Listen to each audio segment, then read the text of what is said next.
불로 연단한 믿음 두 번째로 금보다 귀한 믿음이라는 제목으로 말씀을 전하겠습니다.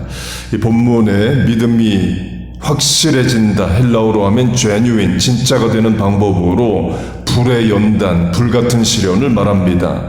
그러면서 그걸 금이 불 속에 들어가서 불순물을 제거하고 정금, 퓨어 골드가 되는 것으로 비유합니다. 욥기도 그 차원의 말씀을 합니다. 나를 단련, 곧 불 속에 넣으신 후에 정금같이 나오게 하신다 말씀합니다. 고난을 통해서 인생이 끊을 것 끊고 버릴 거 버리고 잊을 거 잊고 회개할 거 회개하고 결단할 것 결단한다는 거예요. 그렇게 믿음이 확실해지는 진짜가 되는 방법을 불의 연단으로 말하면서 그런 믿음은 금보다 귀하다고 말합니다. More precious than gold. 금보다도 귀하다는 찬양이 있는데 본문에서 나온 겁니다.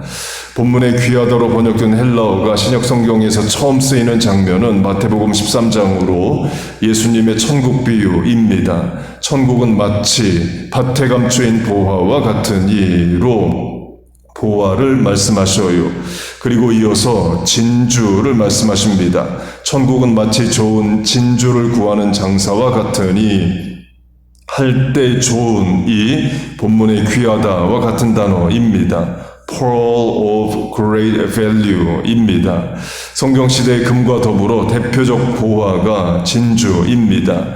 계시록이 말하는 새 예루살렘, 곧 천국의 길, 도로는 금이고 성의 문은 진주라고 말할 정도로 진주는 대표적인 보석이에요. 모든 보석은 땅에서 납니다. 금은 다이아몬드, 에메랄드, 사파이어 다 땅에서 나죠. 그런데 바다에서 나는 유일한 보석이 진주입니다. 아시는 대로 진주는 고통 속에서 만들어진 보석입니다. 조개 안에 이물질이 들어가고 조개가 이물질이 주는 고통을 견뎌내기 위해서 탄산칼슘과 단백질을 분비해서 만들어낸 부산물이 진주입니다. 그 기간이 7년씩 걸리기도 한대요. 그런데 조개에 이물질이 들어간다고 다 진주가 만들어지는 것은 아니랍니다. 진주가 이물질 때문에 옳게 반응을 할 때 조개가 이물질 때문에 옳게 반응할 때만 진주가 만들어지는 거지, 조개가 이물질을 그냥 방치해버리면 진주가 만들어지지 않고 결국 이물질 때문에 조개는 죽는답니다.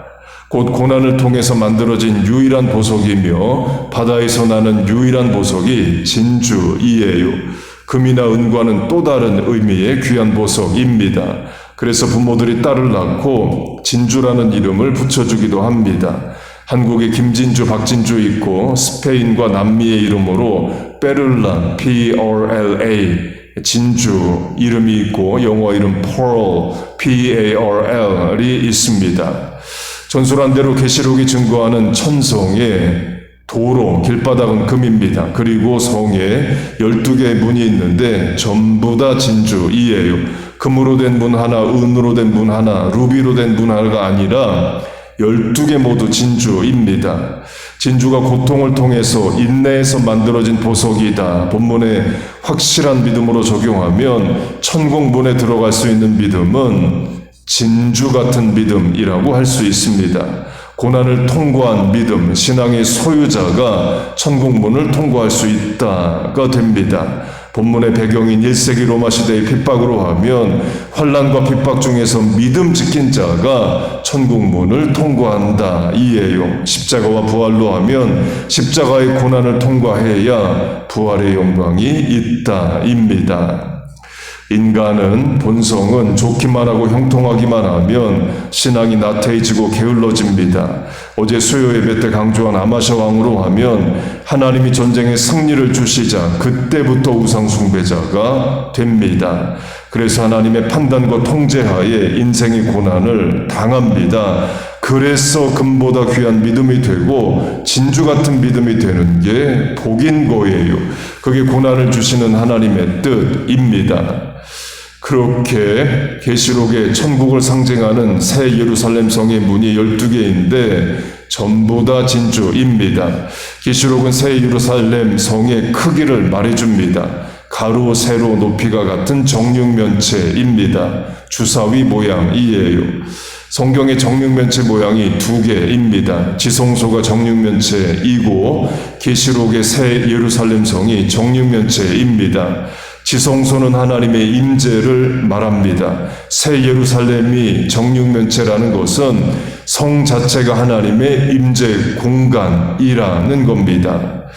계시록이 새 예루살렘 성의 가로 세로 높이를 말하는데요. 가로 세로 높이 모두 2,400km, 1,500마일입니다. 뉴저지에서 캘리포니아가 3,000마일입니다. 성의 높이가 1,500마일, 2,400km이에요. 성이 그렇게 높으면 성의 문도 높죠. 성문이 진주라고 할 때에 이 세상의 진주는 아무리 커야 1m가 안 됩니다. 지금까지 세계 최대 크기 진주는 대왕 조개에서 나온 30cm래요. 축구공만한 진주 있습니다. 그런데 새 예루살렘 성의 문은 성의 높이에 비할 텐데 성의 높이가 1,500마일이면 성의 문도 그 정도 크기인 거죠. 곧 천국을 상징하는 성의 문이 진주인데 그 문이 크다. 그런데 그 진주는 고난을 통과한 보석이라는 것은 성에 들어가는 많은 성도들이 인내한 감당한 고난이 크다도 됩니다. 신앙생활 무조건 고난, 고통, 환난, 핍박이라는 것이 아닙니다. 고난을 통해서 정금 같은 신앙, 금보다 귀한 믿음, 진주 같은 성도 된다는 거예요. 다 하나님이 하시고 보시고 유익하게 하시고자 우리를 연단하셔요. 인내하십시다. 믿음으로 반응합시다. 그래서 보석 같은 믿음의 성도가 돼서 하나님의 손가락이 귀한 반지로 끼워지는 우리 모두 되기를 축복합니다. 금보다 귀한 믿음의 성도 되기를 주의 이름으로 축복하고 축원합니다. 아멘.